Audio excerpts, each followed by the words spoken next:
नमस्कार, मैं हूं आपके साथ मीनाक्षी रजत और आप देख रहे हैं विस्फोट, जहां हम आपको दिखाएंगे दुनिया में जंग के मैदान की हर अहम हलचल।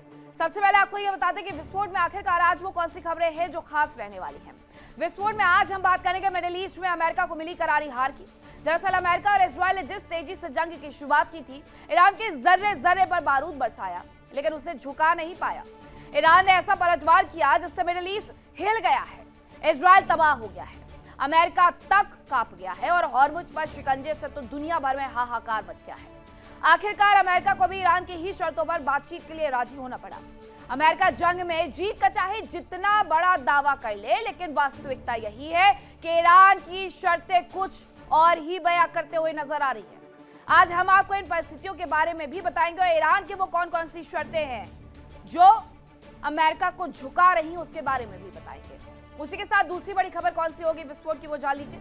जंग की शुरुआत में ही माना यह जा रहा था कि ईरान अमेरिका और इजरायल के आगे टिक नहीं पाएगा, लेकिन ईरान ने अपने हालात के मुताबिक रणनीति तैयार की। IRGC की रणनीति ने अमेरिका और इजरायल को झुकने पर मजबूर कर दिया। यह युद्ध अमेरिका की जेब पर भारी पड़ रहा है, खाड़ी देशों को ही बहुत ज्यादा महंगा पड़ा। आखिरकार ईरान अपनी शर्तों पर ही बातचीत के लिए राजी हो गया है। इस जंग ने ईरान को बहुत बड़ा फायदा पहुंचाया है।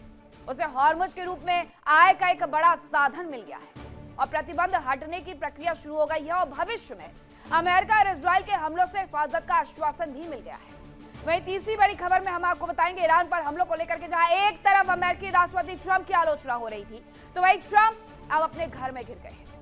उनके ही देश में ट्रंप के खिलाफ लगातार जोरदार प्रदर्शन देखने को मिल रहे हैं। लोगों ने ईरान पर हमलों को लेकर के ट्रंप के इस्तीफे की मांग कर दी है और इतना ही नहीं, अमेरिकी कांग्रेस के संसद भी ट्रंप के विरोध में आ गए। 85 सांसदों ने, एक दो नहीं बल्कि 85 सांसदों ने यह कहा है कि ट्रंप को इस्तीफा दे देना चाहिए। आज हम आपको अमेरिकी राष्ट्रपति की मुश्किलों के बारे में भी बताएंगे, तो चलिए करते हैं शुरुआत। और सबसे पहले आपको बताते हैं विस्फोट की अहम खबर।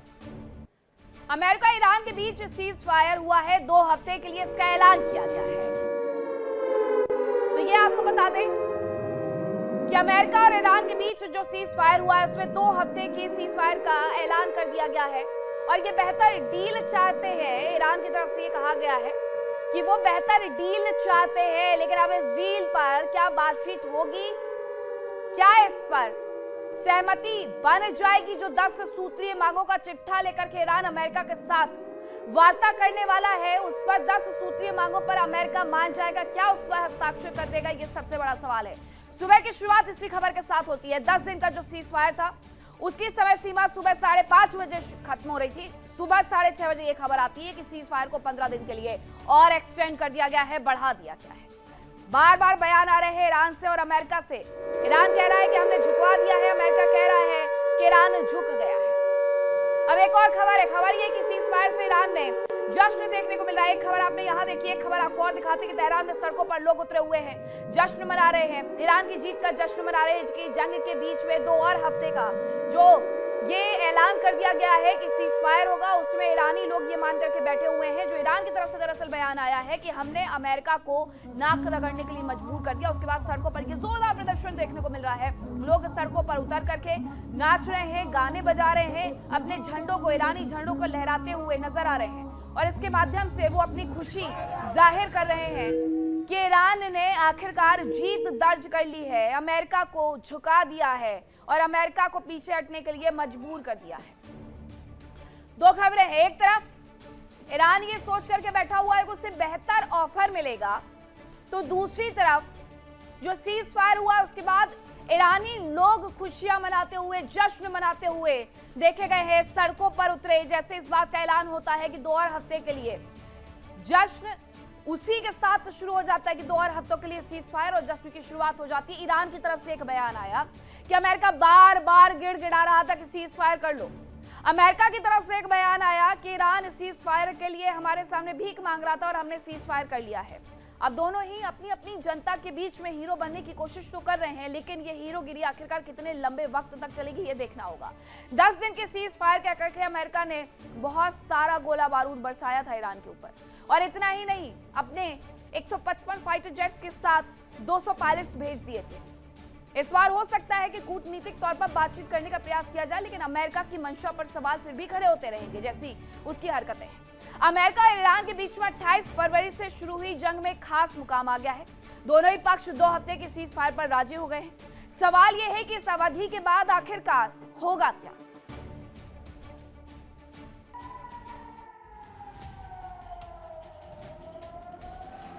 अमेरिका और इजराइल के बीच 28 फरवरी से जारी जंग फिलहाल थम गई है।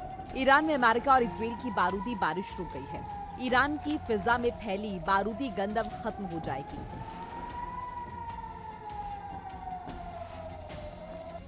अमेरिका और ईरान 2 हफ्ते के सीज फायर पर राजी हो गए। अमेरिकी राष्ट्रपति की दी गई डेडलाइन के पहले ही सीज फायर का ऐलान कर दिया गया और पिछले 40 दिन से जारी जंग कुछ समय के लिए थम गई।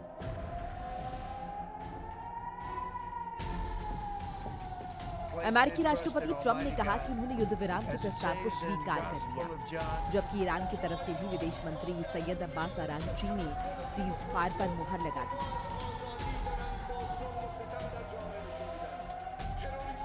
हालांकि सीज फायर के कुछ घंटों पहले ही राष्ट्रपति ट्रंप ने बड़ी धमकी दी थी।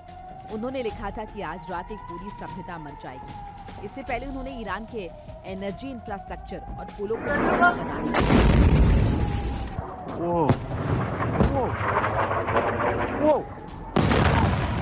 डोनाल्ड ट्रंप ने सोशल मीडिया पर एक मैसेज में कहा कि 2 हफ्ते तक युद्ध विराम और होर्मुज को खोलने के प्रस्ताव को मान लिया गया। ट्रंप ने कहा कि अमेरिका इन 2 हफ्तों के समय का इस्तेमाल ईरान के साथ अंतिम समझौता करने के लिए करेगा, यानी इन 2 हफ्तों में बातचीत का सिलसिला तेज होगा।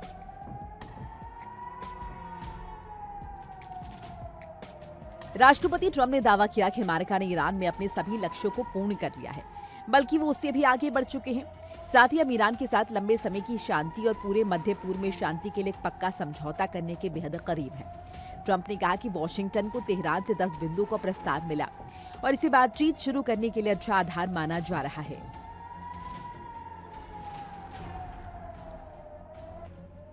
अमेरिकी मीडिया के मुताबिक 2 हफ्ते के युद्ध विराम प्रस्ताव को आखिरी समय में चीन के हस्तक्षेप के बाद स्वीकार किया गया। चीन ने तेहरान से कहा कि वो लचीलापन दिखाए और तनाव कम करे। खबरों के मुताबिक चीन ने यह भी कहा कि युद्ध विराम को ईरान के नए सर्वोच्च नेता मुज्तबा खामनेई ने मंजूरी दी है।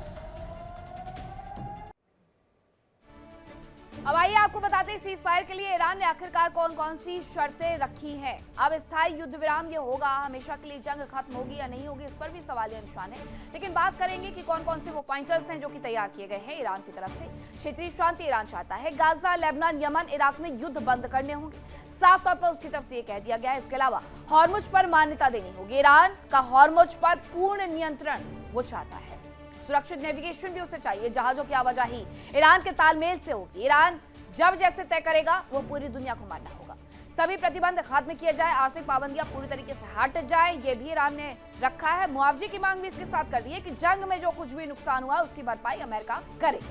अमेरिकी वापसी भी इसमें एक पॉइंट है कि मिडिल ईस्ट में जो सेना अमेरिका की तैनात की गई है, खासतौर पर फारस की खाड़ी में, उसे अमेरिका वापस अपने साथ लेकर के जाए। नो अटैक गारंटी वो चाहता है कि अमेरिका इजराइल से लिखित आश्वासन लेकर के आए कि हम पर अब कोई भी अटैक नहीं होगा। इसके अलावा फ्रोजन एसेट्स रिलीज, यानी विदेश में जमा पैसा उसे वापस चाहिए ईरान को।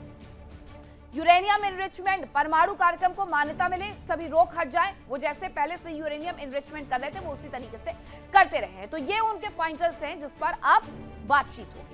खबर यह है कि सीज फायर के ऐलान से लोगों में उत्साह लगातार देखने को मिल रहा है। अभी आपने जो तस्वीरें देखी थी वो ईरान की राजधानी तेहरान की थी। अब आपको तस्वीरें इराक की राजधानी बगदाद की दिखाते हैं, जहां पर जश्न का माहौल देखने को मिल रहा है। तो खबर दरअसल ये है कि ये जो सीज फायर का ऐलान किया गया है कि 2 हफ्तों के लिए सीज फायर, उसके बाद इराक की राजधानी बगदाद में जश्न हो रहा है। यूएस दूतावास के बाहर लोग इकट्ठा हुए हैं। ईरान के समर्थकों ने इस दौरान जश्न मनाया है। आपको एक तस्वीर याद होगी, जब इस युद्ध की शुरुआत हुई थी, अयातुल्लाह अली खामनेई मारे गए, जैसे ही ये खबर 1 मार्च को सुबह आती है, वैसे ही बगदाद में ही यूएस दूतावास के बाहर लोग इकट्ठे हो जाने शुरू हो जाते हैं और वहां पर तोड़फोड़ करते हैं।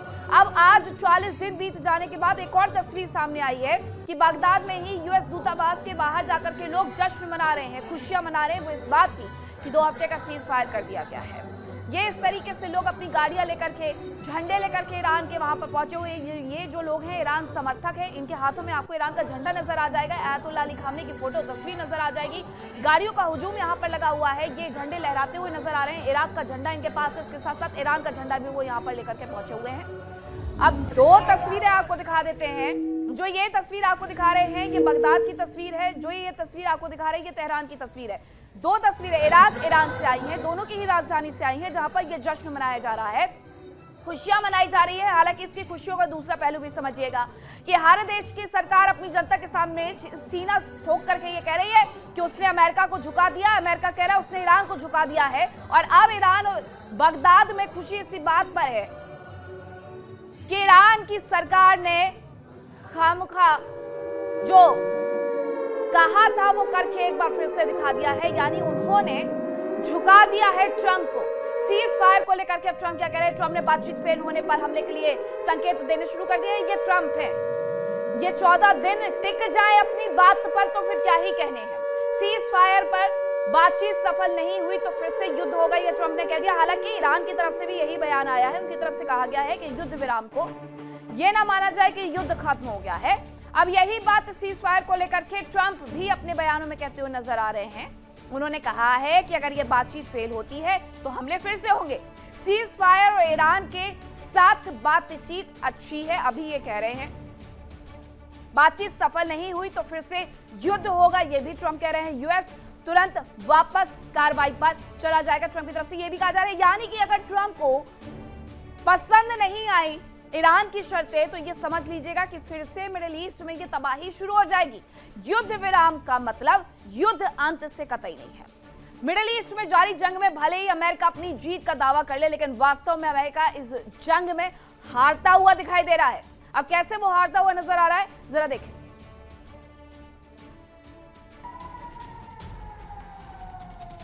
अमेरिका और ईरान के बीच 2 हफ्ते के सीज फायर का ऐलान हो गया, यानी दोनों ओर की मिसाइल अगले 2 हफ्ते तक नहीं गरजेंगी। दोनों पक्ष अब कम से कम 2 हफ्ते तक तबाही नहीं मचाएंगे। लेकिन इन सब के बीच सवाल यह है कि क्या अमेरिका जीत गया है?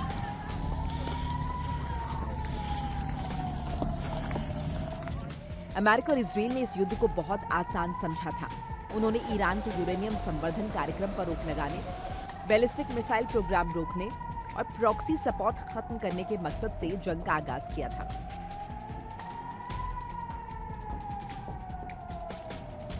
अमेरिका और इजराइल ने ईरान के 12,000 से ज्यादा जगहों पर बमबारी की। न्यूक्लियर एनर्जी सेंटर से लेकर मिसाइल लॉन्च पैड तक तबाह किए गए। ईरान के तेल कारोबार तक को नुकसान पहुंचाने की कोशिश की गई।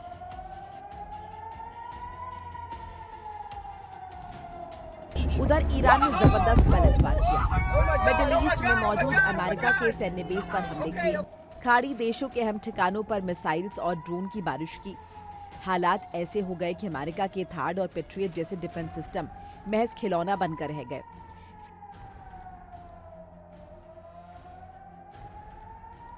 सबसे बड़ा वार ईरान ने हॉर्मुज स्ट्रेट पर शिकंजे के रूप में किया। ईरान ने हॉर्मुज पर शिकंजा क्या कसा, पूरी दुनिया में हाहाकार मच गया। दुनिया के कई देशों में पेट्रोल डीजल की कीमतें आसमान छूने लगी। कई देशों में तो लॉकडाउन जैसे हालात पैदा हो गए।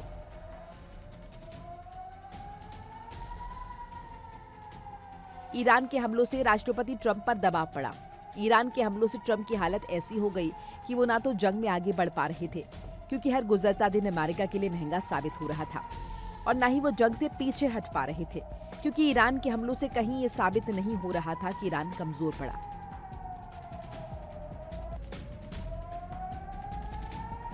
इस बीच अचानक अमेरिका ईरान की 10 शर्तों पर सीजफायर के लिए राजी हो गया। ये बात बहुत बड़ी सवाल खड़े करती है, क्योंकि अगर इन शर्तों को मानना ही था तो ये पहले भी हो सकता था, बल्कि शायद पहले हालात कुछ और ही होते, क्योंकि ईरान की फहरिस्त में ना तो मुआवजा शामिल होता और ना ही हॉर्मुज पर नियंत्रण की शर्त।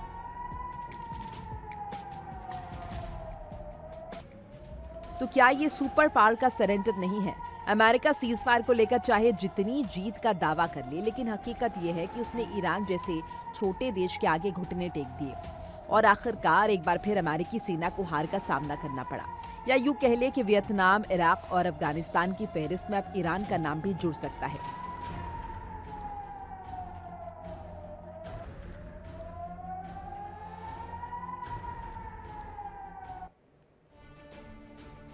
अब आइए आपको बताते हैं कि अमेरिका इस जंग में कैसे हारता हुआ नजर आ रहा है। आखिरकार वो कौन कौन सी वजह हैं जिसकी वजह से ये कहा जा रहा है कि अमेरिका इस युद्ध में हार गया है। सबसे पहले हम बात करेंगे यूरेनियम संवर्धन को लेकर के। ईरान परमाणु हथियार बनाने से इनकार कर रहा था। ईरान की शर्तों में यूरेनियम संवर्धन की इजाजत भी शामिल है।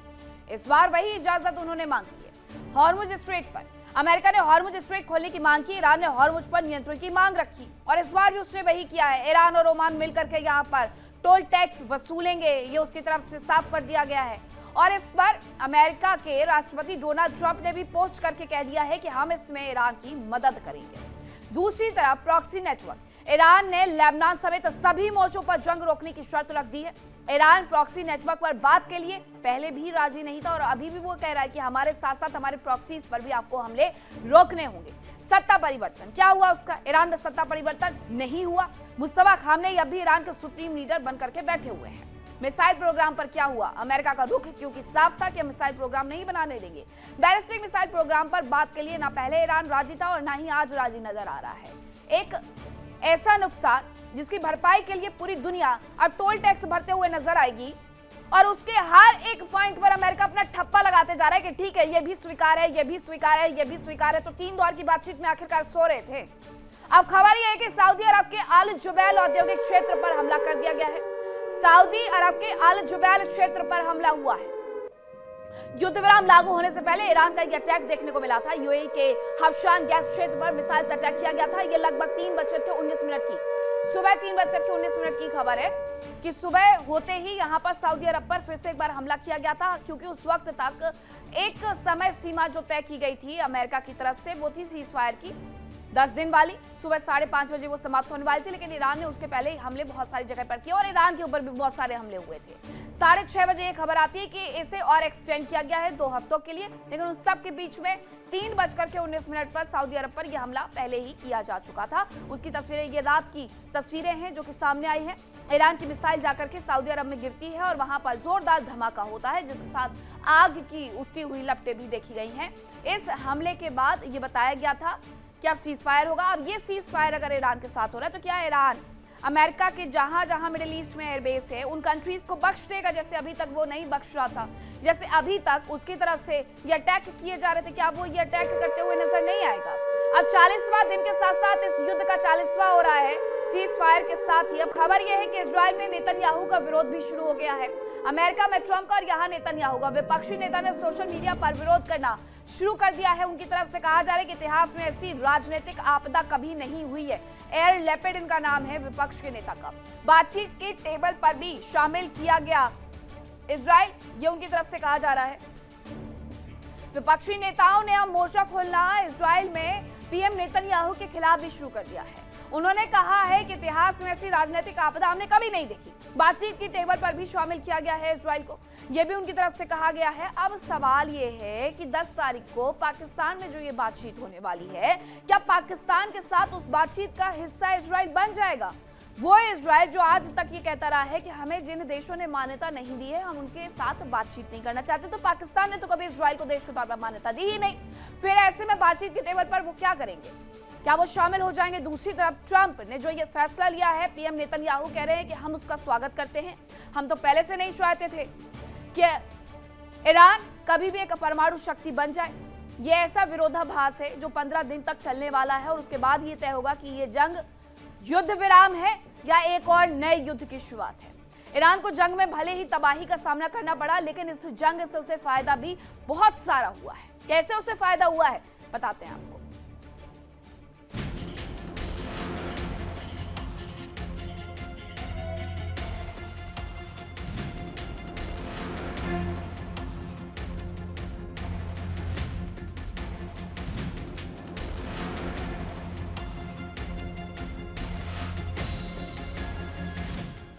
अमेरिका और ईरान के बीच जंग में सीज फायर का ऐलान तो हो गया, नतीजा अभी तक नहीं निकला।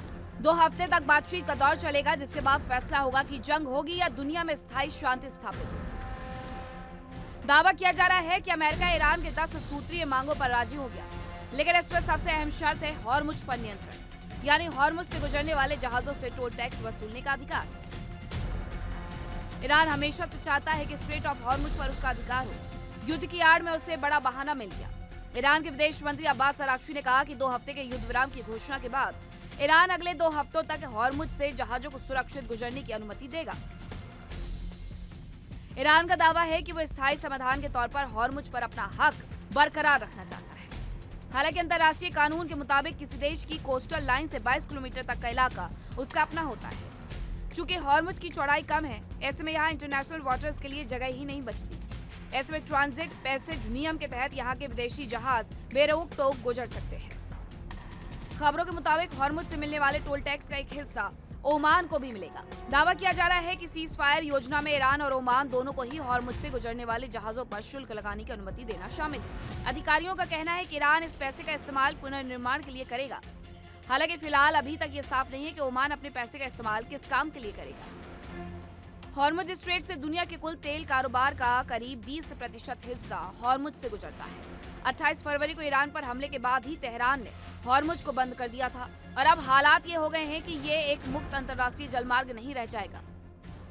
ईरान ने युद्ध के दौरान कुछ जहाजों से टोल वसूले थे, लेकिन वो जहाज किस देश के थे और कितना टोल वसूला गया इसकी सटीक जानकारी नहीं है। कुछ रिपोर्ट्स में टोल 10 से 15 मिलियन डॉलर की बात कही गई, लेकिन कई रिपोर्ट्स में कहा गया कि अगर ईरान को टोल वसूलने का अधिकार दिया जाता है तो वो 2 मिलियन डॉलर प्रति जहाज हो सकता है। इसके अलावा जहाज के प्रकार, माल और तत्कालीन परिस्थितियों के आधार पर टोल की स्थिति में बदलाव किया जा सकता है। विश्लेषकों ने चेतावनी दी है कि इन शुल्कों के कारण वैश्विक तेल की कीमतें बढ़ सकती हैं और अंतर्राष्ट्रीय समुद्री शिपिंग नियमों में स्थायी बदलाव आ सकता है। ईरान इराक ज्वाइंट चैम्बर के मुताबिक यदि हॉर्मुज स्ट्रेट पर टोल लगाया जाता है तो ईरान हर साल 70 से 80 अरब डॉलर कमा सकता है। इसमें ओमान का कितना हिस्सा होगा, फिलहाल इसकी जानकारी नहीं है। कुछ अन्य अनुमानों में 100 अरब डॉलर प्रति वर्ष तक का टोल होने का अनुमान लगाया गया, जबकि कुछ एक्सपर्ट्स का आकलन है कि इजिप्ट में सुएज नहर पर टोल से हर महीने 700 से 800 मिलियन डॉलर कमाता है और ईरान को भी करीब ऐसा ही फायदा हो सकता है। यानी ये साफ है कि युद्ध ने ईरान को कमाई का ऐसा जरिया दे दिया जो न केवल बहुत लंबे समय तक चलता रहेगा, बल्कि दुनिया में ईरान की धाक को भी मजबूत करेगा।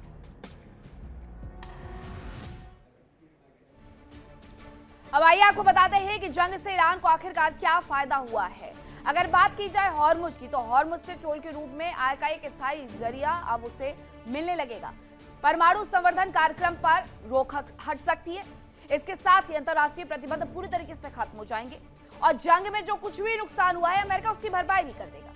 यूएस से इजराइल के हमलों से स्थायी रूप से सुरक्षा मिल जाएगी, क्योंकि उसने लिखित में गारंटी मांगी है कि उस पर ऐसे हमले दोबारा ना हो।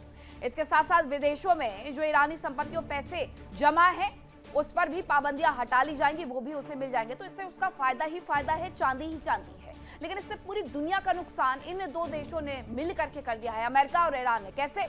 अमेरिका से बार बार हॉर्मुज को लेकर के ये कहा गया था ईरान की तरफ से कि हमें उस पर अपना अधिकार चाहिए। इस जंग के दौरान उसने ये अधिकार की बात कही है, उसके पहले कभी भी उसने इस की बात नहीं कही है। अब जरा ये सोचिए कि अमेरिका खुद आगे से आकर के ये कह रहा है कि ठीक है, इसमें हम आपकी मदद कर देंगे। तो इससे दुनिया भर को नुकसान पहुंचा करके इन देशों ने अपने फायदे का गठबंधन शुरू कर दिया है। अब खबर यह है कि खाड़ी देशों के दौरे पर प्रधानमंत्री कीर स्टारमर जाएंगे, जो कि ब्रिटिश पीएम है। वो खाड़ी देशों का दौरा करेंगे। इसके पहले एक तस्वीर सामने आई थी इटली के प्रधानमंत्री जॉर्जिया मेलोनी की, जो कि पहुंची हुई थी मोहम्मद बिन सलमान से मुलाकात करने के लिए। लेकिन खाड़ी देशों के दौरे पर अब ब्रिटिश पीएम भी जाने वाले हैं।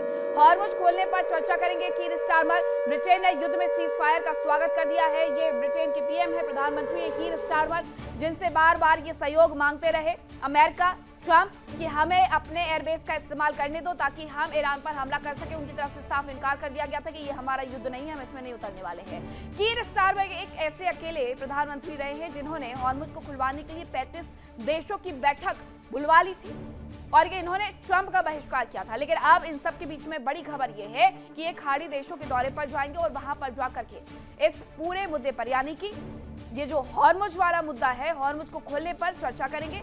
और ब्रिटेन ने युद्ध में सीज फायर का भी स्वागत कर लिया है। अब दुनिया कहीं थोड़ी जल्दबाजी तो नहीं कर रही है, क्योंकि ये राष्ट्रपति डोनाल्ड ट्रंप है, ये नेतन्याहू हैं। राष्ट्रपति डोनाल्ड ट्रंप के कदमों पर ही चलेंगे। राष्ट्रपति डोनाल्ड ट्रंप जो सुबह कुछ और शाम कुछ और होते हैं, वो अपनी बातों पर कितनी देर के लिए टिक सकते हैं, ये भी देखना होगा। थोड़ी देर पहले उनकी तरफ से एक पोस्ट किया गया जिसमें वो ये कहते हुए नजर आते हैं कि अगर बात नहीं बनती है तो युद्ध और भयंकर हो जाएगा। अब खबर क्या आ रही है वो आपको बताती हूँ कि युद्ध विराम को लेकर के नेतन्याहू ने भी बड़ा बयान दिया है। लेबनान पर हमले नहीं रुकेंगे, नेतन्याहू ने बहुत स्पष्ट कर दिया है, क्योंकि एक शर्त का पॉइंट ये भी रखा गया है कि उसके जितने प्रॉक्सी यानी हिजबुल्लाह जो कि लेबनान में रहता है उस पर कोई हमला नहीं होना चाहिए, लेकिन इजराइल ये कह रहा है कि हम लेबनान पर किसी भी तरीके से हमले को नहीं रोकने वाले हैं। सीज फायर के फैसले में लेबनान शामिल नहीं है, नेतन्याहू ने ये कह दिया। और नेतन्याहू बहुत पहले से ये कह रहे थे कि अमेरिका तय नहीं करेगा कि आखिरकार ये हमले कब रुकेंगे, बल्कि इजरायली डिफेंस फोर्स तय करेगी कि ये हमले कब रुकेंगे। और अब उन्होंने अपना स्टैंड क्लियर कर दिया है कि भले ही शर्तों में 10 सूत्रीय मांगों में ये कहा गया हो ईरान की तरफ से कि प्रॉक्सीज पर हमले नहीं होने चाहिए, लेकिन हम हिजबुल्लाह पर हमले करने से नहीं बाज आने वाले, हम नहीं रुकने वाले हैं, ये उनकी तरफ से साफ कर दिया गया है। इजरायली डिफेंस फोर्स लगातार साउथ बैरत में हमला करके हिजबुल्लाह को निशाना बना रही है। हिजबुल्लाह पर उनकी तरफ से जो अटैक किए गए, बड़े अटैक किए गए हैं, उसमें साउथ बेरूत का नामो निशान मिटा दिया गया है। साउथ बेरूत सिर्फ और सिर्फ एक खंडर का शहर रह गया है, क्योंकि वहां हिजबुल्लाह का निवास था, इसलिए पूरे शहर को तहस नहस कर दिया गया है। अब फिर से वही नेतन्याहू कह रहे हैं कि हम स्वागत करते हैं सीज फायर का, लेकिन हम, अगर ये ईरान कह रहा है, अमेरिका चाहता है कि हम लेबनान पर हमले रोक दे, बेरूत पर हमले रोक दे, हिजबुल्लाह पर हमले रोक दे, तो हम ऐसा कुछ नहीं करने वाले हैं। सीज फायर का फैसला अलग और हिजबुल्लाह पर फैसला लेंगे हम। नेतन्याहू का विरोध भी तो इसीलिए हो रहा है। दूसरी तरफ हॉर्मुज पर जो आज एक बड़ा बयान ईरान की तरफ से आया कि 2 हफ्ते तक वो जहाजों को वहां से गुजरने देगा। उसके बाद कीर स्टारमर भी मिडिल ईस्ट का रुख करते हुए नजर आ रहे हैं, वहां जाएंगे और बातचीत करेंगे।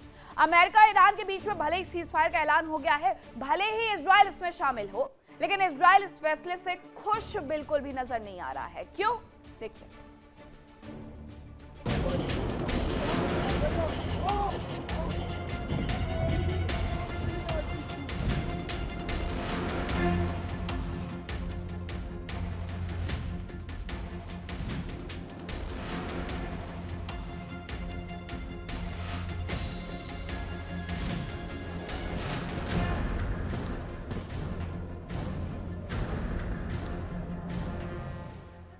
ईरान और इजराइल की दुश्मनी दशकों पुरानी है। इजराइल मिडिल ईस्ट में अपना दबदबा कायम रखना चाहता है, जबकि उसके इस मकसद में सबसे बड़ा रोड़ा ईरान है, क्योंकि इस्लामिक क्रांति के बाद से ईरान की सरकार के इजराइल के साथ कभी भी दोस्ताना संबंध नहीं रहे।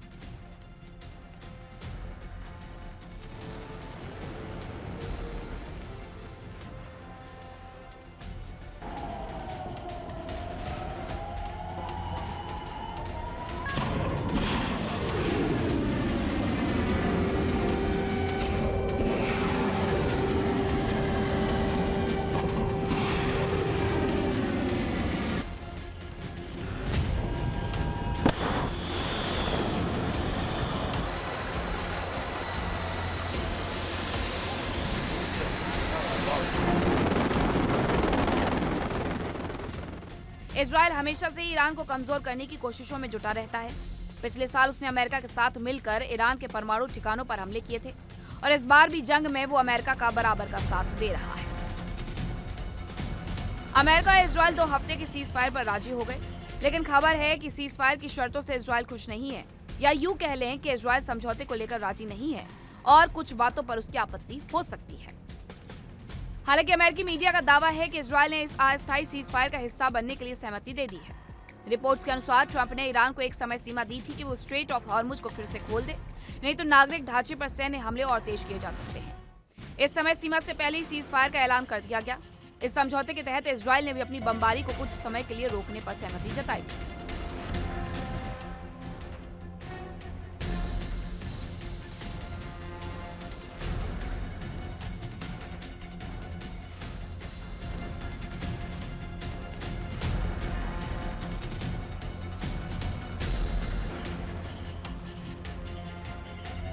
इजरायली मीडिया के अनुसार अस्थायी सीज फायर को अमेरिका ने पहले ही इजराइल के साथ मिलकर तय किया था। जानकारी के अनुसार ईरान के हॉर्मुज स्ट्रेट खोलने पर सहमति देने पर ही सीज फायर का ऐलान किया गया।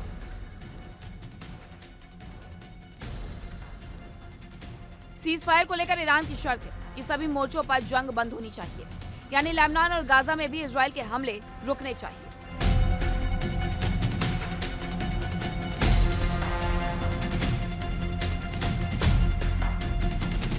Bureau report, India daily. इस युद्ध में ईरान और इजराइल ने अपनी पुरानी दुश्मनी को भी पूरी तरीके से जिंदा रखा है, लेकिन इनके पीछे की दुश्मनी की वजह क्या रही वो जरा जानते हैं। बैकग्राउंड जानना बेहद जरूरी है, तभी आप इस युद्ध का मकसद समझ पाएंगे। ईरान और इजराइल में दुश्मनी दरअसल शुरुआत 1979 की ईरानी इस्लामिक क्रांति के साथ ही शुरू हो गई थी। ईरान ने इजराइल को अवैध और कब्जा करने वाला राज्य माना था और दोनों ही देश एक दूसरे को अपने अस्तित्व के लिए खतरा मानते हैं। हमास, हिजबुल्लाह, हूतियों की मदद करता है ईरान, ये भी एक सच है। सीरिया में ईरान की मौजूदगी से इजराइल में लगातार तनाव देखने को मिला।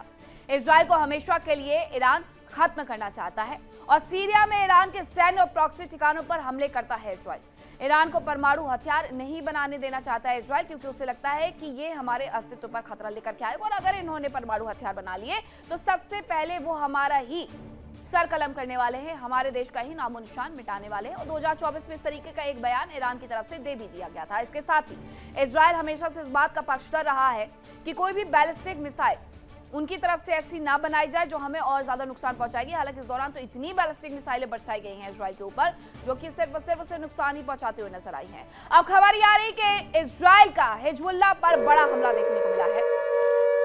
इजराइल एक बार फिर से हिजबुल्लाह पर बड़ा अटैक कर दिया है और इसके साथ ही लेबनान में हॉस्पिटल पर यह अटैक कर दिया गया है। आपको बताऊं, हमले में इस दौरान 8 लोगों की जान चली गई है। इजराइल की तरफ से लगातार स्ट्राइक की जा रही है लेबनान में। अब लेबनान में जो ये नई स्ट्राइक की गई है उसमें हॉस्पिटल पर अटैक करके 8 लोगों की जान ले ली गई है। और इजराइल को लेकर के तो साफ बयान नेतन्याहू का आ भी चुका है कि हम हिजबुल्लाह पर हमले नहीं खत्म करने वाले हैं और ऐसी कोई शर्त को हम नहीं मानते हैं। तो ऐसे में इजराइल क्या रंगा लगाएगा इस शांति वार्ता में, इस युद्ध विराम में, ये सबसे बड़ा सवाल है। अभी कुछ वक्त के लिए भले ही युद्ध की कोई आहट आज देखने को नहीं मिल रही है, कहीं पर कोई हमले आज देखने को नहीं मिल रहे हैं, लेकिन ये सब कुछ कब तक के लिए शांत होने वाला है, ये सबसे बड़ा सवाल है। अमेरिका ने अपना फायदा देखा, ईरान ने अपना फायदा देखा, इजराइल अपना फायदा देख रही है और पूरी दुनिया उनके फायदों को भुगतते हुए नजर आ रही है इस युद्ध के परिणाम के तौर पर। अब ये कहा जा रहा है कि एक बार फिर से लेबनान में हॉस्पिटल पर अटैक करके 8 लोगों की जान ले ली गई है, लेकिन ये युद्ध विराम जो हुआ है, क्या इजराइल ये सारी चीजें करके उस युद्ध विराम में एक अड़ंगा लगाने की कोशिश कर रहा है, जैसा उसने बाइडेन सरकार के वक्त में किया था, जब जो बाइडेन बातचीत करने के कगार पर थे, ईरान के साथ अपने संबंधों को सुधारने जा रहे थे, अमेरिका के संबंधों को, लेकिन उसी दौरान एक हमला किया जाता है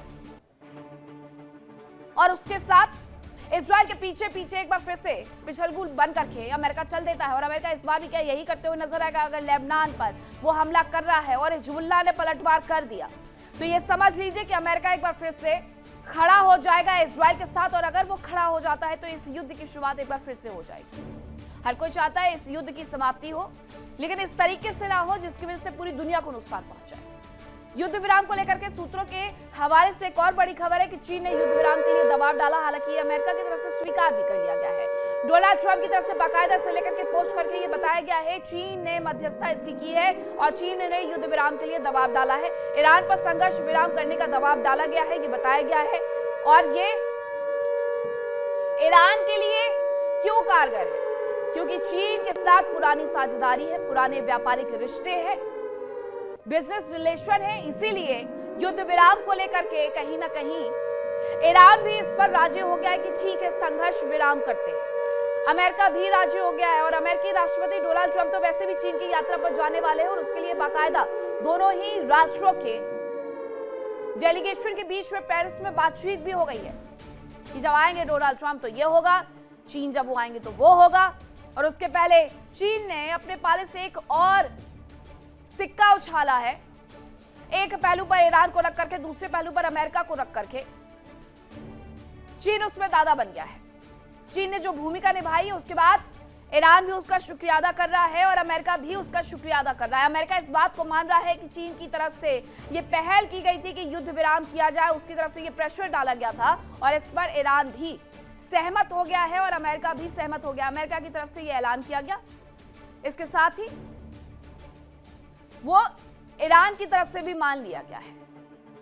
अब जरा रिपोर्ट देखिए और समझिए कि इस 40वें दिन में जो ये बड़ा बदलाव आया है वो दुनिया पर क्या इंपैक्ट डालने वाला है।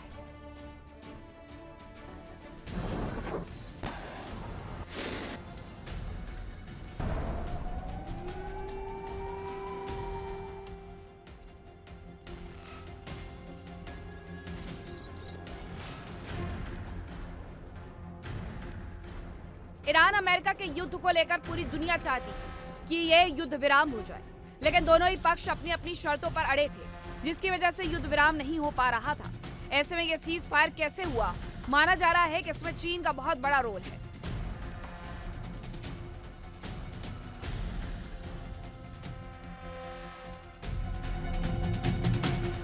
खबर है कि चीन ने दोनों देशों के बीच तनाव कम करने के लिए दबाव बनाया। अमेरिकी मीडिया के अनुसार चीन ने युद्ध विराम में अहम भूमिका निभाई। दावा है कि चीन ने आखिरी मिनट में दखल देकर ईरान को समझाया और तनाव कम किया।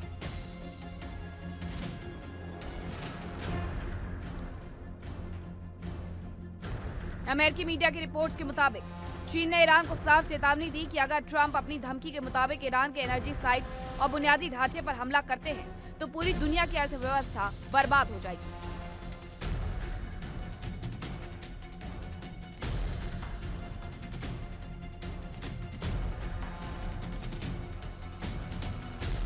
खबरों के मुताबिक चीन की सबसे ज्यादा चिंता तेल की कीमतों के आसमान छूने और ग्लोबल सप्लाई चेन टूटने की थी। बीजिंग ने ईरान से कहा कि युद्ध लंबा खिंचने से दोनों तरफ भारी नुकसान होगा और ईरान को भी स्थायी फायदा नहीं मिलेगा।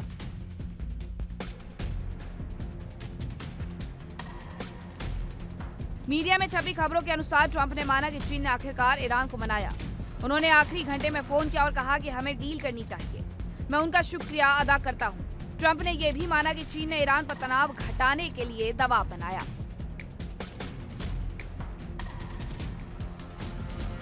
खबरों के अनुसार चीन ने ईरान को समझाया कि अगर अमेरिका ने पावर प्लांट और ब्रिज पर हमला किया तो ईरान की अर्थव्यवस्था पूरी तरह ठप हो जाएगी। चीन ने कहा कि उसके तेल कारोबार और व्यापार पर भारी असर पड़ेगा। चीन ने ईरान को बताया कि वो अकेला नहीं लड़ सकता। वहीं रूस और चीन मिलकर भी अमेरिका इजराइल के खिलाफ जीत हासिल नहीं कर पाएगा।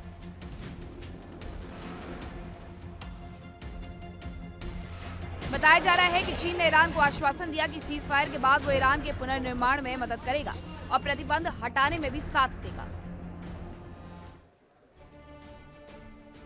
दूसरी तरफ ईरान का इजराइल पर एक और बड़ा अटैक देखने को मिला है और ये सीज फायर के ऐलान से पहले दागी गई मिसाइल है जो कि तेल अवीव में दागी गई थी।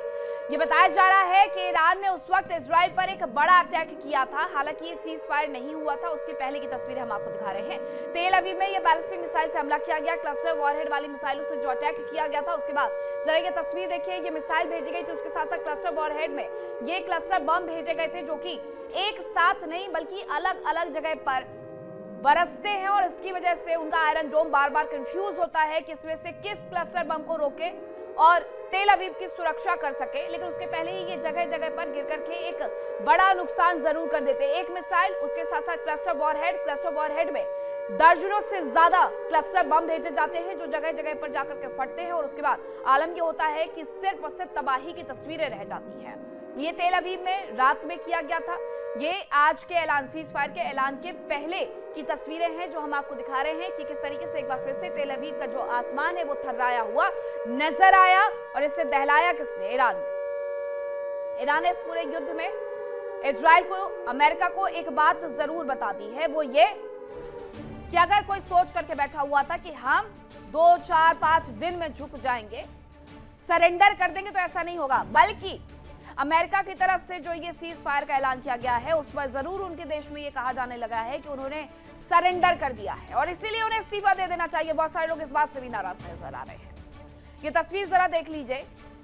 ये इसीलिए बार बार ऐसा कहते हैं इजराइल कि बैलिस्टिक मिसाइल ना बना ले कहीं पर ये लोग, और अगर इन्होंने बैलिस्टिक मिसाइल बना ली तो ऐसे ही हम पर हमले करते रहेंगे। इसी बात का उन्हें डर है जो उनके साथ इस वक्त हो रहा है। अब एक और खबर है कि हॉर्मुज पर एक नई व्यवस्था लागू हो सकती है। ईरान और ओमान की टोल टैक्स वसूलने की योजना है। या उसने खुल करके बता दिया है कि हॉर्मुज पर हम एक नई व्यवस्था लागू करेंगे। इस दौरान हम यहां से गुजरने वाले जहाजों से टोल वसूलेंगे। थोड़ा बहुत नहीं, 2 मिलियन यानी $20 लाख वसूलेंगे। हॉर्मुज से गुजरने वाले जहाजों से जो टैक्स वसूला जाएगा वो ओमान और ईरान में आधा आधा बंट जाएगा। ईरान कह रहा है कि हम अपने हिस्से में मिलने वाले टोल टैक्स का इस्तेमाल करेंगे हमारे यहाँ चीजों को बिल्डअप करने में, रिकंस्ट्रक्शन में। अब ओमान उसका चाहे जो करे।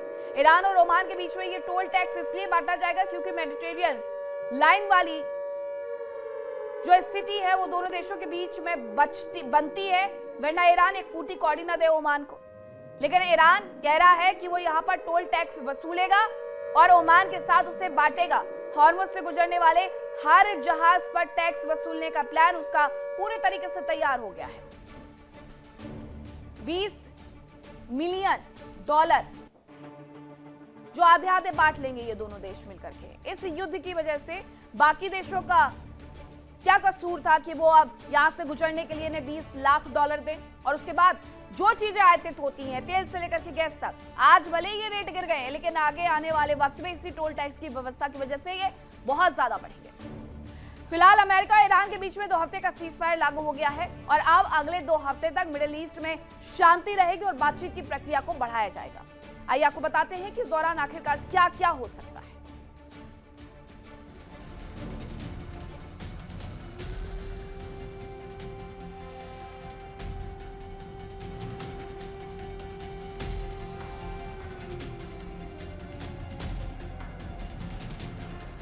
अमेरिका ईरान के बीच युद्ध विराम भी लागू हो गया। 2 हफ्तों के लिए अमेरिकी विमान हैंगर में लौट जाएंगे। ईरानी मिसाइलें भी साइलों में लोड ही रह जाएंगी।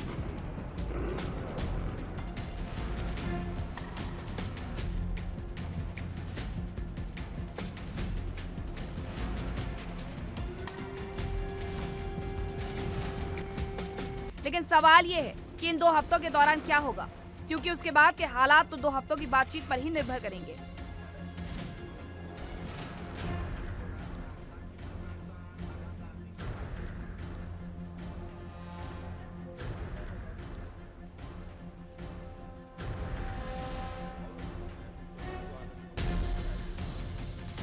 ईरान ने दावा किया कि अमेरिका ने उसके 10 सूत्री प्रस्ताव पर रजामंदी दे दी है।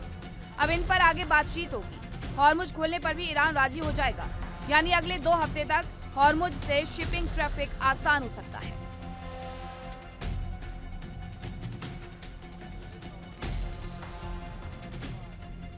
एक बार फिर दोनों पक्षों के बीच बातचीत का सिलसिला शुरू होगा।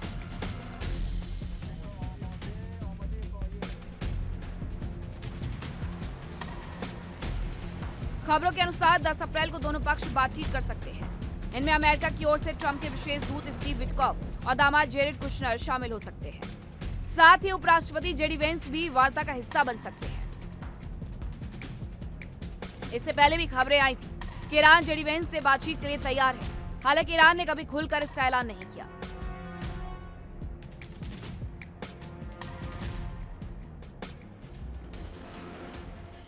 माना जा रहा है कि अमेरिका और ईरान के बीच पहले से विवाद के अधिकांश मुद्दों पर सहमति बन चुकी है। ट्रंप के मुताबिक 2 सप्ताह का यह समय समझौते को अंतिम रूप देने के लिए दिया गया है। अब खबर यह है कि अमेरिकी राष्ट्रपति डोनाल्ड ट्रंप का विरोध शुरू हो गया है। व्हाइट हाउस के बाहर लोग इकट्ठे हो गए हैं। तस्वीरें भी आपको दिखाएंगे, लेकिन खबर क्या है वो सबसे पहले बता देते हैं। अमेरिकी राष्ट्रपति डोनाल्ड ट्रंप का विरोध किया जा रहा है और उनके आवास के बाहर, व्हाइट हाउस के बाहर लोग इकट्ठे हुए हैं। ट्रंप पर युद्ध अपराध का आरोप लगा रहे हैं। ये तमाम तस्वीरें वहां से आ रही हैं। ये तमाम पोस्टर लेकर के लोग यहाँ पर पहुंचे हुए हैं और डोनाल्ड ट्रंप के आवास के बाहर ही ये विरोध उनकी तरफ से किया जा रहा है। और ये कोई पहला विरोध तो है नहीं। नो किंग्स नाम से 90 लाख लोग सड़कों पर उतरे हुए थे और ईरान पर जो उन्होंने वार किया था उसका विरोध करते हुए वहां के तमाम लोग नजर आए थे। अब एक बार फिर से युद्ध अपराध का आरोप लगा रहे हैं। Stop Trump's war crimes, Trump must go now. लोग चाहते हैं कि उनका इस्तीफा हो जाए, सरकार से लोगों को मुक्ति मिल जाए, इसीलिए वो इस तरीके के पोस्टर लेकर के पहुंचे हुए हैं। जरा इन तस्वीरों को देख लीजिए कि किस तरीके से लोग विरोध करते हुए नजर आ रहे हैं। तस्वीरें तो यहां तक आई थी कि डोनाल्ड ट्रंप के पुतले को लोग चप्पलों से कूटते हुए नजर आए थे। जरा एक बार फिर से ये तस्वीरें देखेंगे। Trump must go now, stop Trump's war crimes. युद्ध अपराध, वॉर नहीं हो और ट्रंप को जाना पड़ेगा। इस तरीके के स्लोगन लिख करके वो पोस्टर पर, दफ्तियों पर पहुंचे हुए हैं और यहाँ विरोध करते हुए नजर आ रहे हैं। अमेरिका में जगह जगह पर ऐसे विरोध हो रहे हैं और सिर्फ कि अमेरिकी जनता विरोध नहीं कर रही है, बल्कि अमेरिका के सांसद तक डोनाल्ड ट्रंप का विरोध कर रहे हैं। कोई इस बात से खफा है कि इस युद्ध की शुरुआत की गई, कोई इस बात से खफा है कि इसे आखिरकार सीज फायर के तौर पर क्यों बदल दिया गया है। उन्हें अपनी पार्टी के भीतर न जाने कितना ज्यादा विरोध सहना पड़ रहा है, बावजूद इसके Donald Trump is Donald Trump. वो नहीं हटेंगे। वो ये जानते हैं कि यहाँ नहीं तो कहीं और जाकर के राष्ट्रपति बन जाएंगे, क्योंकि ऐसे शिगुफे वो बहुत पहले से छोड़ रहे थे। 2 बार का प्रावधान है अमेरिका में राष्ट्रपति बनने का, दूसरा टर्म है उनका, और इसके बाद वो कहते हैं कि मैं वेनेजुएला चला जाऊंगा, वेनेजुएला के लोग मुझे बहुत ज्यादा पसंद करते हैं, मैं वहां पर जाकर के राष्ट्रपति बन जाऊंगा। अमेरिका के राष्ट्रपति ट्रंप का ईरान पर हमलों को लेकर के विरोध भी तेज हो गया है, जहां अमेरिका की शर्तों पर ही लोग उतर आए हैं, तो वहीं विपक्ष भी ट्रंप के खिलाफ नजर आ रहा है।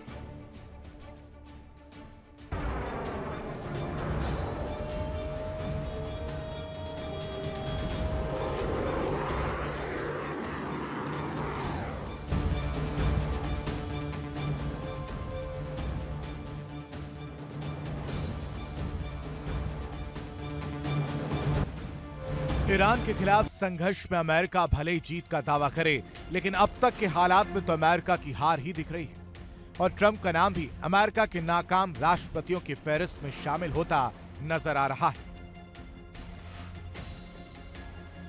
राष्ट्रपति ट्रंप के हर पल बदलते बयान और सनकी व्यवहार ने उनके दुश्मनों की तादाद काफी बढ़ा दी है। अब ईरान से जंग को लेकर ट्रंप अपनों के बीच ही घिर गए। वॉशिंगटन में ट्रंप विरोधी प्रदर्शन तेज हो गए। प्रदर्शनकारियों ने ईरान से युद्ध को लेकर राष्ट्रपति के इस्तीफे तक की मांग कर डाली। प्रदर्शनकारियों का दावा है कि सीजफायर के बावजूद ट्रंप और उनका पूरा शासन सत्ता से बाहर होना चाहिए, ताकि वैश्विक अशांति और निर्दोषों की मौत रुक सके। जहां एक और ट्रंप की धमकियों के बाद ईरान की जनता अपनी सरकार के समर्थन में सड़कों पर आती दिखी, तो वहीं दूसरी ओर अमेरिका में लोग ट्रंप के खिलाफ सड़कों पर आ गए। वॉशिंगटन डीसी में प्रदर्शनकारियों ने सड़कों पर उतरकर ट्रंप प्रशासन के खिलाफ जमकर नारेबाजी की। प्रदर्शनकारियों ने कहा कि संघर्ष विराम से कुछ नहीं होगा जब तक ट्रंप और उनका पूरा शासन सत्ता से बाहर नहीं चला जाता। प्रदर्शनकारियों का तो यहां तक कहना है कि लोग अब चुनावों तक इंतजार नहीं कर सकते। इस देश में जो हो रहा है उसे रोकना होगा। लोगों ने ट्रंप प्रशासन पर युद्ध अपराधों का आरोप लगाया।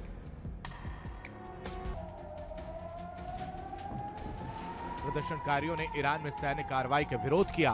प्रदर्शनकारियों के मुताबिक अमेरिकी सेना को बिना किसी वजह के और लापरवाही से ईरान पर बमबारी करनी चाहिए, जिससे न केवल क्षेत्र का बल्कि इंसानियत का नुकसान हो। ट्रंप के विरोध में केवल जनता ही नहीं बल्कि सांसद भी उतर आए। अमेरिकी मीडिया के मुताबिक 85 से ज्यादा डेमोक्रेट सांसदों ने राष्ट्रपति डोनाल्ड ट्रंप को पद से हटाने की मांग की। हालांकि ये सभी सांसद विपक्षी पार्टी के हैं, लेकिन इतने बड़े पैमाने पर विपक्ष का दबाव ट्रंप पर पहले नहीं आया था। अमेरिका के कई सांसद और नेता कह रहे हैं कि ट्रंप का ईरान युद्ध को लेकर बार बार शब्द बदलना, रणनीति बदलना और अभद्र पोस्ट लिखना उनके मानसिक स्वास्थ्य पर सवाल उठाता है। अब कांग्रेस में 25वें संशोधन की धारा 4 लागू करने की मांग जोर पकड़ रही है। साफ है कि राष्ट्रपति ट्रंप अब ईरान से युद्ध के मुद्दे पर घिरते जा रहे हैं और अब 2 हफ्ते का युद्ध विराम उनकी मुसीबतों में इजाफा ही कर सकता है। Bureau report, India daily. अब ट्रंप पर आखिरकार दुनिया भरोसा क्यों नहीं करना चाहती, उसकी भी एक ठोस वजह है। अब वो वजह क्या है वो मैं आपको बताती हूँ। दरअसल ट्रंप के बदलते हुए बयान। अब 3 मार्च की मैं शुरुआत करती हूँ। हवाबाज ट्रंप कैसे अपने बयान बदलते हैं। 3 मार्च को उनकी तरफ से कहा गया कि हमने युद्ध जीत लिया है। इस युद्ध के दौरान 40 दिन में 30 दिन इनकी तरफ से यह दावा किया गया कि इन्होंने युद्ध जीत लिया है। 7 मार्च की तारीख आती है, उन्होंने कहा कि हमने ईरान को हरा दिया है। यह भी एक तरीके से यही था कि हमने युद्ध जीत लिया है। 9 मार्च को कहा गया कि हमें ईरान पर हमला करना चाहिए, यानी एक बार फिर से ये अपने बयान से पलटे हैं।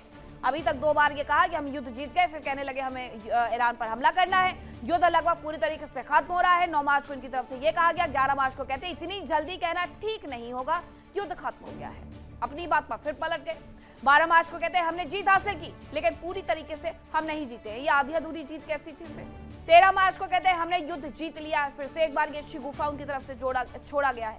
फिर एक तारीख आती है जिसमें वो फिर से युद्ध को लेकर के इसी तरीके से बयानबाजी करते हुए नजर आते हैं। 3 मार्च से लेकर के 13 तक 4 बार उन्होंने दावा किया। 14 मार्च को कहते हैं कृपया हमारी मदद करें और मुझको खुलवाने के लिए तमाम देशों के सामने भीख मांग रहे थे। 15 मार्च को अगर आप हमारी मदद नहीं करते हैं तो मैं ये याद रखूंगा। नेटो से लेकर के तमाम यूरोपीय देशों को उनकी तरफ से ये चेतावनी तक दे दी गई थी ट्रंप की तरफ से। 16 मार्च को हमें किसी मदद की कोई आवश्यकता नहीं है, अभी मदद चाहिए थी, अब हमें कोई लेना देना नहीं है, हमें कोई आवश्यकता नहीं है आपकी मदद की, ये कह दिया गया नेटो को। तो इस दौरान कागजी शेर तक ट्रंप कहते हुए नजर आए थे। 16 मार्च को कहते हैं कि जंग पर कौन क्या कर रहा है, मैं बस सुन रहा था और मैं हिसाब भी रख रहा था। 17 मार्च को हमें नेटो की मदद की जरूरत नहीं है, यह भी उनकी तरफ से कह दिया गया। 17 मार्च को कहते हैं कि नेटो से निकलने के लिए कांग्रेस की मंजूरी की कोई आवश्यकता नहीं है, नेटो से वो पीछा भी छुड़ाना चाह रहे हैं। दूसरी तरफ 19 मार्च को स्ट्रेट ऑफ हॉर्मुज खोलने में सहयोग करना चाहिए, बाकी देशों से वो ये अपील करते हुए नजर आ रहे थे। तो ये 20 मार्च को कहते हैं नेटो कायर है, नेटो कागजी शेर है। 21 मार्च को कहते हैं 48 घंटे की डेडलाइन है। 23 मार्च को कहते हैं पावर प्लांट पर हमला 5 दिन के लिए हमने टाल दिया है। इसके बाद 30 मार्च को कहते हैं कि कई महत्वपूर्ण टारगेट्स हमने नष्ट कर दिए हैं। इसके बाद 1 अप्रैल को कहते हैं अगले 2 से 3 हफ्तों तक और हमले किए जाएंगे, जोरदार तरीके से हम ईरान को मारेंगे। 5 अप्रैल को कहते हैं स्ट्रेट खोलो, यानी स्ट्रेट ऑफ हॉर्मुज खोलो या फिर नरक में रहो ईरान के लिए। 6 अप्रैल को कहते हैं ईरान को एक रात में खत्म किया जा सकता है। ये उसके बाद गालीबाजी भी उनकी बंद नहीं होती, उनकी ऐसी ऐसी भाषा इस दौरान देखिए जो कभी भी किसी भी देश के एक नेता की तो नहीं हो सकती, राष्ट्राध्यक्ष की तो कतई नहीं। ट्रुथ सोशल पर ट्रंप ने ईरान को अब शब्द लिखने शुरू कर दिए थे, ऐसे ऐसे अपशब्द उनकी तरफ से लिखे गए जो कोई बोले भी ना। ट्रंप ने ईरानी शासकों को पागल भी कहना शुरू कर दिया था। ये उनकी तरफ से तमाम चीजें सोशल मीडिया पोस्ट के सामने आई थी। हॉर्मुज नहीं खुला तो नर्क बना देंगे, ये भी उनकी तरफ से कहा गया था। अभी तक वो कल तक स्टोरेज में भेजने की बात कर रहे थे, आज सब कुछ शांत हो गया। पावर प्लांट पुलों पर हम हमला करेंगे, ये भी उनकी तरफ से कहा गया। क्यों चिल्लाए हुए ट्रंप पर हॉर्मुज खुलवाने का प्रेशर लगातार बढ़ते जा रहा था। ईरान पर दबाव उनका कोई काम नहीं आ रहा था, बनाने की कोशिश जरूर की प्रेशर, लेकिन हुआ कुछ नहीं। कई सहयोगी देशों ने अपने अपने हाथ पीछे खींच लिए थे। दिन गुजरने के साथ तेल की कीमतें बढ़ने लगी थी और अमेरिका में भी तो इसका प्रभाव अच्छा खासा पड़ रहा था। तेल की कीमतों का असर अमेरिका पर पड़ रहा है, अभी भी पड़ रहा है। लोग इसीलिए त्राही त्राही कर रहे हैं और ट्रंप का विरोध उनके ही देश के लोग और नेता करते हुए नजर आ रहे हैं और इसी वजह से उन्हें पीछे भी जाना पड़ा है, क्योंकि वो अपने देश में ही लोगों को नहीं रोक पा रहे हैं। तुर्की ने दूसरी तरफ हाइपरसोनिक मिसाइल, तुर्की ने पहली हाइपरसोनिक मिसाइल पेश कर दी है। हाइपरसोनिक मिसाइल का नाम टेफन रखा गया है, उसका प्रदर्शन भी उनकी तरफ से कर दिया गया है। ये हाइपरसोनिक मिसाइल की रेंज 2500 किलोमीटर है। तुर्की ने इस युद्ध के दौरान एक मिसाइल का परीक्षण किया है, टेफन इसका नाम बताया जा रहा है, जिसकी मारक क्षमता 2500 किलोमीटर यानी 2500 किलोमीटर है। तुर्की भी तो इसमें मध्यस्थता की भूमिका निभाते हुए नजर आ रहा है। सबसे पहली जो वार्ता हुई थी अमेरिका और ईरान के बीच में वो तुर्की में ही हुई थी। उसके बाद ओमान की एंट्री होती है। अब तुर्की भी तो कहीं ना कहीं डरा हुआ है इस पूरे युद्ध को लेकर के। तुर्की भी इसीलिए अब बाकी देश हालांकि तमाम तैयारियां करते हुए नजर आ रहे हैं। ऐसे में तुर्की ने भी अपनी तैयारियों को धार दी है। उसने पेश कर दिए पहले हाइपरसोनिक मिसाइल जिसका नाम टेफन रखा है और इसकी रेंज जो है वो बताई जा रही है 2500 किलोमीटर है। तो ये थी खबरें विस्फोट में आज की। फिलहाल वक्त एक छोटे से ब्रेक का है, कहीं मत जाएगा। इंडिया डेली अब आपके स्मार्ट टीवी पर भी मौजूद है। देखिए इंडिया डेली 24/7 अब आपके स्मार्ट टीवी पर। इंडिया डेली मौजूद है सभी डिजिटल प्लेटफॉर्म पर लाइव और लगातार। इंडिया डेली 24/7 हर दिन राष्ट्र को समर्पित।